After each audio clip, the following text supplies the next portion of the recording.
Bonjour à tous, alors on se retrouve aujourd'hui pour une vidéo d'un autre genre. Ce sera plus une vidéo d'aide pour connaître les types, enfin, le type des pales dans Palworld du coup. Donc comme vous allez pouvoir le voir, mon magnifique tableau que j'ai pu faire. Donc vous voyez qu'il y a 9 types sur Palworld.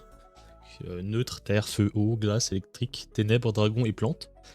Donc je suis pas sûr que ce soit exactement comme ça que c'est écrit sur le wiki, mais c'est comme ça que je m'en souviens. Donc en gros, le but de cette vidéo, c'est d'aider sur le genre de pales sur lesquelles vous pouvez vous tourner selon la zone dans laquelle vous êtes. Je vais prendre pour exemple la première zone, qui est donc où il y a beaucoup de pales de type neutre. Enfin, il marque neutre sur le wiki, mais c'est normal, neutre, c'est pareil. Donc c'est tout ce qui va être Lamball, Shoki Hippie, truc comme ça. Et le chat, le cerf, le lama là. Putain, c'est terrible, j'ai pas les noms des pales. Donc ça va être sur ce genre de pales là. Donc comme vous pouvez le voir sur le tableau, ce qui est en étoile ça représente donc les super efficaces. Les espèces de vagues c'est ce qui n'est ni efficace ni inefficace. Et les cercles barrés c'est ce qui est peu efficace, à mon sens. Je vais vous expliquer après pourquoi. Donc contre les pales neutres du coup, ça va être les ténèbres qui sont. Enfin les attaques ténèbres qui sont fortes. Donc ça va être tous les pales que vous allez pouvoir capturer de nuit, comme Daedream, Depresso et le hibou là. Oh. Le hibou avec son espèce de chapeau, j'ai plus son nom. Donc ça va être tous les pales de type ténèbres que vous allez pouvoir choper dans la première zone, qui vont être utiles contre les pales que vous verrez la journée. J'ai aussi revu, en regardant un peu, en faisant 2-3 tests, que les pales de feu sont les meilleurs, je sais pas si je peux dire ça comme ça. Dans les stats, entre guillemets, ils sont meilleurs. Parce qu'ils sont efficaces contre deux types et ils ont quand même une seule faiblesse. Du coup, comme vous pouvez le voir là, le feu, c'est efficace contre la glace et les plantes. C'est faible face à l'eau. Donc, techniquement, ce qu'il vous faudrait au début de jeu, ce serait un pal feu et ténèbres.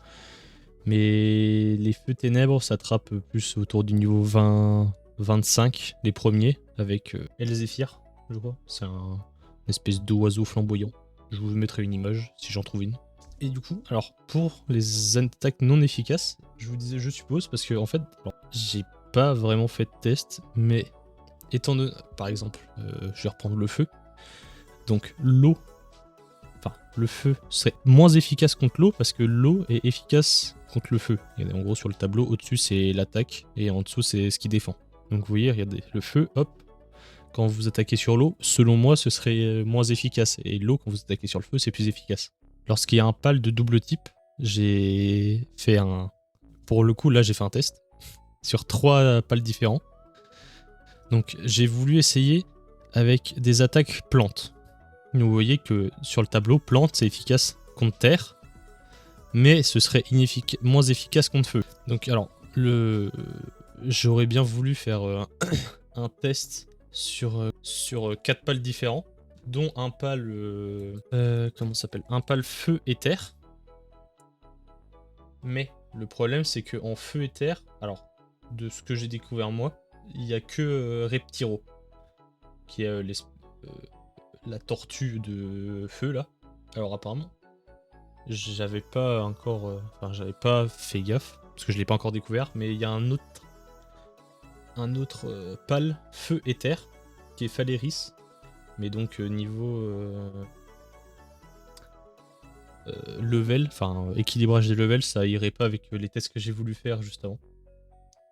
Parce que donc, alors, les tests que j'ai fait avec les attaques plantes, c'est Mossanda. Donc j'ai essayé avec sa capacité point végétal ou quelque chose comme ça. C'est l'attaque où il charge ton point en le faisant tourner et qui met une grosse mandale. En gros. Donc j'ai essayé sur différents pals, à peu près du même niveau, avec cette attaque uniquement. Donc en gros ce que j'ai eu, c'est j'ai essayé sur des Gumos, qui sont donc plantes terre, sur des Rushoar qui sont que type terre, c'est des espèces de marcassins, et sur des Tanzi, les petits singes, qui sont que type plante. Et les gumos, c'est des espèces de tas de boue avec une petite pousse sur la tête. Donc en gros, j'ai fait le test sur 3 de chaque. Donc alors pour les gumos, dans un premier temps, il y en avait 2 niveau 3. Non, 1 niveau 3 et 2 niveau 5. Donc en gros, avec cette attaque-là, j'ai obtenu environ 8705 de dégâts. De toute façon, je vous mettrai un petit texte où je résume les 3 tests avec les niveaux des gumos à côté. Enfin, les niveaux de chaque pal à côté. Et la moyenne. Pour le Rushoar, donc qui est lui que type terre pour le coup, j'ai fait un test sur un niveau 3, un niveau 4, un niveau 5. Et j'ai obtenu environ 8686 de dégâts. Donc c'est quasiment équivalent au Gumos. Et pour terminer, du coup j'ai essayé sur le Tanzi, qui lui n'est que type plante. Donc j'ai essayé sur... Pour le coup là j'ai eu de la chance, j'ai eu que des Tanzi niveau 5. Donc la moyenne est plus équilibrée on va dire. Mais j'ai eu une moyenne de 4158 de dégâts.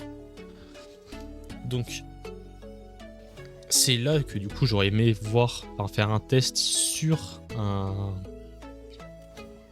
pal feu et terre de niveau équivalent, mais malheureusement j'ai trouvé qu'un Reptiro level 34, donc 30 level d'écart avec les autres, c'est pas franchement significatif. Mais si ça vous intéresse, j'ai obtenu 1058 de dégâts avec la même attaque. Donc même si c'est pas représentatif, à mon sens, je pense que même s'il y a sur les doubles types, s'il y a un des 2 types qui est faible face à une attaque, ça prend quand même l'ascendant sur le type qui pourrait être fort. Donc je pense que les cercles barrés où j'ai mis que c'était non efficace, c'est mitigé on va dire. Parce que c'est pas une science exacte pour le coup. Faudrait faire des tests plus poussés en essayant avec des pales de même niveau, plusieurs types de pales, plusieurs attaques, ce genre de choses. Donc pour moi, ce serait ça en gros. C'est qu'importe si c'est un double type, un type simple, le type faible passera devant le type même s'il est fort. En gros. Du coup, donc je vous ai montré le tableau qui résume à peu près tout. Je vous ai dit selon moi en tout cas ce qu'est le type est le meilleur et quel type serait le meilleur à avoir pour commencer le jeu. Donc du coup ce serait un type ténèbres. Dans l'idéal un type feu et ténèbres qui serait fort du coup contre glace, plante et neutre. C'est les principaux qu'on croise au début. Le seul point négatif c'est que il serait faible à eau et à dragon. Mais dragon avant... Ah si on en croise un. Bah dragon on croise... Ce serait un Chilet en gros. Enfin le premier type dragon qu'on croise ce serait Chilet mais aussi type glace. Donc avec un pal feu ça pourrait aider. En gros. Enfin genre ça pourrait contrecarrer la chose. J'ai pas eu de test concluant, mais peut-être que c'est le cas. C'est avec des attaques qui peuvent être sur Pokémon des attaques stab. Donc par exemple sur un Chilet, les attaques stab ce serait dragon et glace. C'est parce que du bon coup les attaques stab c'est les attaques qui sont plus fortes quand le type du pal ou du Pokémon qui la lance est le même que le type de l'attaque. Et donc ça j'ai pas... Le peu que j'ai pu tester, ça m'a rien donné de spécial, donc je pourrais pas m'affirmer là-dessus. Donc bah écoutez, dans tous les cas, j'espère que... Alors, très honnêtement, je sais très bien que ce genre d'infos, ça se trouve sur le wiki. Je sais qu'aussi, des fois, il y a des gens qui ont pas envie de se prendre la tête. Donc voilà, écoutez, j'ai refait ce tableau. J'espère que ça aura pu vous aider. Et je vous dis donc à la prochaine. Pouce.